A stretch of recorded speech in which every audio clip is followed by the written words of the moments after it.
Hello, world. Welcome to episode 12 of the Last Comic Book Standing podcast. Thank you so much for joining me on this final issue of Powers of X. It's issue number 6 here. This storyline, as you guys know, has been going on, coinciding with House of X as well, for the last 3 months or so, and we're finally down to the last issue of this miniseries. And thank you to everybody that has liked our Facebook page, followed us on Instagram and Twitter.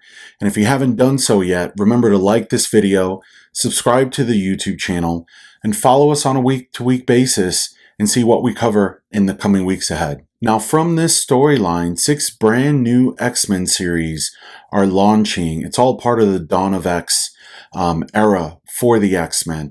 I'll be covering some of those titles, and I'll start getting into some new material as well, because at the end of the day, we're called the Last Comic Book Standing podcast. So it's been a beautiful ride. So I'm excited to get into this. I hope you guys enjoy this issue. Let's get right into it. Okay, so a quick recap. Mutants are now residing in the sovereign nation of Krakoa Island, a government that has been put into place by Professor X.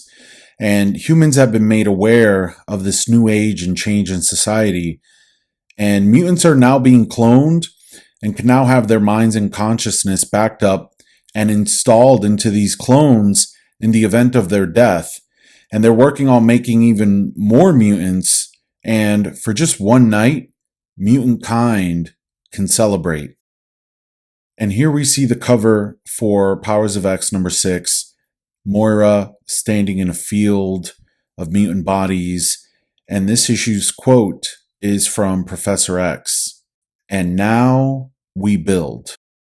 We begin with a scene from the first issue in the series where Professor X is attending a local festival and takes a seat on a bench when he's approached by Moira McTaggart. And they begin chit-chatting about enjoying the festival, Professor seeming noticeably elated. She says she's noticed how happy he was sitting and how he struck her as the strong type. He explains that he's been dreaming of a better world and his role in it, and she gets his attention when she says it's not a dream if it's real.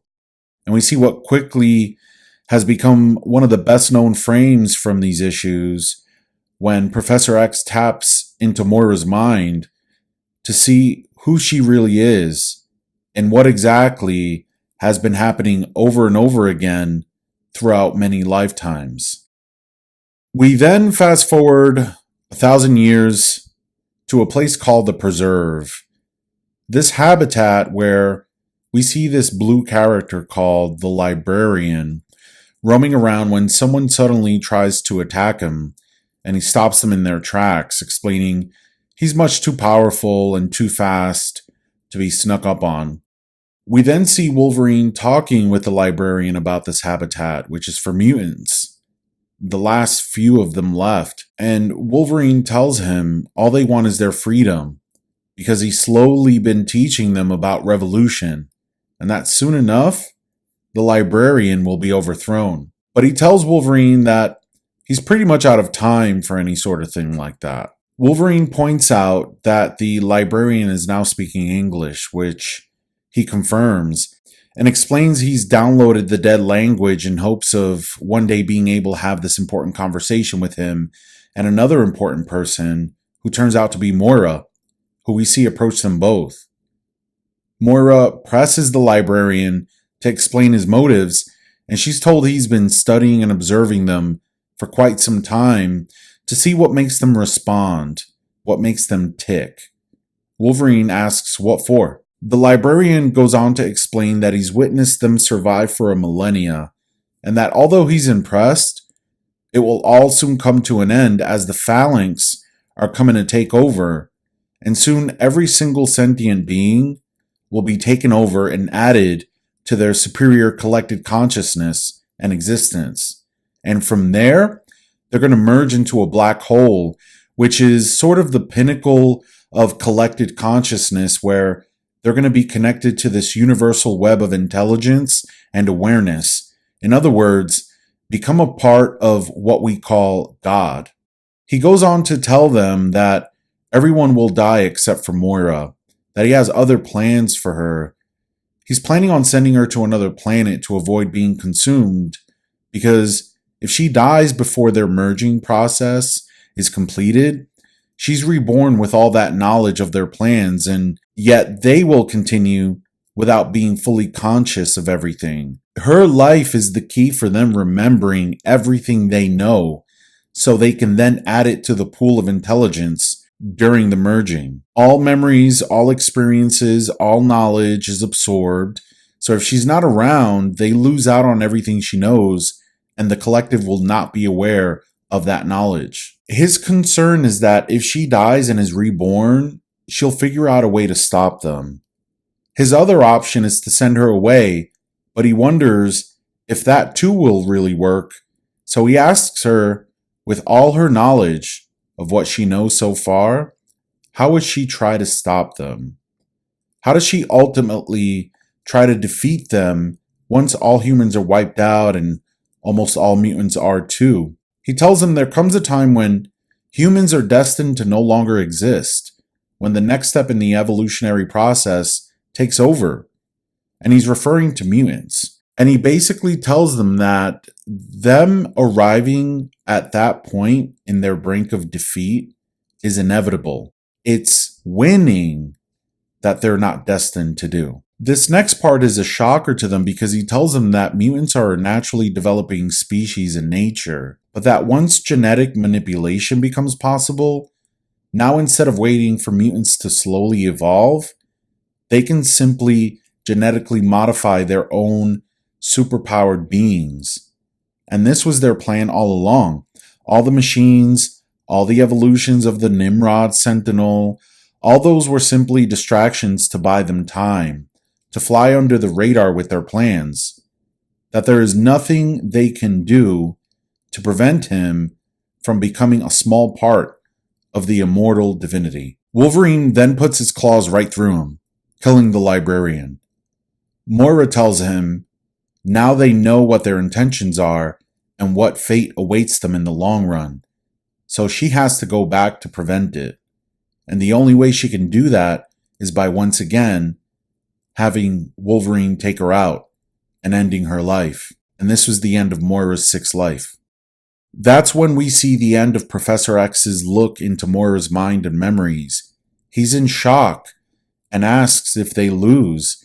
She tells him they always lose, every single time. He begins to strategize that maybe if he's more careful selecting his students and whatnot, but she just stops him and they share a kiss. She tells him she let him look at her mind so he can be aware that she knows him, that she loves him, and loves the fact that throughout all her lives, he's never changed, but that she needs to change his ways, that she needs to break him, but that her plan involves everyone. She's doing this with everyone in mind. She ends by telling him that he's been dreaming the wrong dream, and it's now time for him to wake up. Now we're in the present time. The Krakoan government has been put together and Moira is meeting with the professor and Magneto. They're running her up to speed on who's been appointed to the council and why. She's concerned about a few of the members like Emma Frost, but they reiterate on why they've been choosing all the members and how their unique personalities and talents can come into play in benefiting their cause. Then they update her on Mystique being part of the council under the condition that they bring Destiny, her lover, back to life with the cloning process. Moira objects to this because Destiny can see into the future and see what happens, and they can't afford her learning about the truth that they always lose. Professor and Magneto assure her that this time things will be different because they are different too. We then see the same scene from the last issue of House of X, the big celebration outside with dancing, music, fireworks, and we see the professor commending Moira, letting her know that none of this would be possible without her, that it's because of her work, dedication, and efforts that they were able to accomplish what they have up to that point, that her plan has worked out very well. And they tell her that now it's time that she steps aside and lets them continue on with their work, that they'll take it from there. And we see a moment Professor and Magneto share. where they tell each other that they're willing to die for this cause, and that no matter what comes at them, they're going to meet it head on. Magneto has this moment where he wishes someone or something would come and test him in his power, and the professor agrees with him. Yes, let them try. The issue ends with a final quote from Magneto. I am not ashamed of what I am. Now we wait and see what obstacles lie ahead. What fate awaits mutant kind? Will they succeed or fail? If there's one thing I'm sure of, is that it will be an interesting ride, whatever comes next. For this issue, I read it while listening to Mazzy Star Blue Light, so that's my song recommendation for this week. It was an appropriate way to close out the storyline, and it definitely has that ending credit sequence feel to it. Mazzy Star is one of those groups that flew under the radar for much of the 90s, but those that know of them are familiar with their greatness. So make sure to add it to your musical library. Let me know what you think in the comments below.